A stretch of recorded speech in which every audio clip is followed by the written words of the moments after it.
Namaste India. I'm Girisha Reddy from Bangalore. I'm a civil engineer, a HR, an entrepreneur, and a semi-finalist of Mr. and Miss India Asia 2026. I believe true beauty is all about wisdom, sustainability, and respect for our roots. Today, I present not just a topic, but a legacy, an indigenous innovation that reflects India's harmony with nature.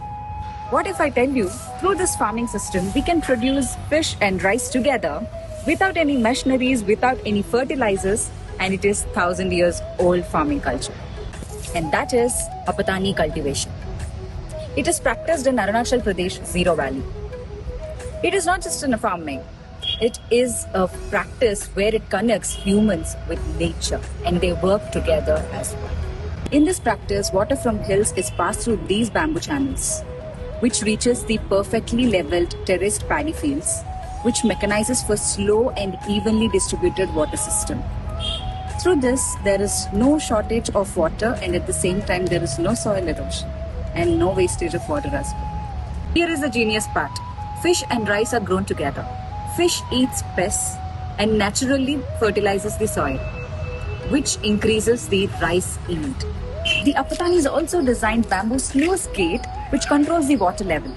No concrete used, no metals, just precision with natural materials like bamboo and mud. Isn't it ingenious? In a world facing climate change, this practice is flood resistant, chemical free, and non-toxic in nature. What modern science is now studying, Apatani is designed with centuries ago. This is not a backward farming. This is advanced level of engineering which passed through generations. Sometimes the smartest engineering doesn't come from labs. It comes from living with nature. And this practice was recognized by UNESCO as a unique heritage cultural practices in farming. They didn't build machines, they built harmony. Apatani cultivation, value engineering at its best.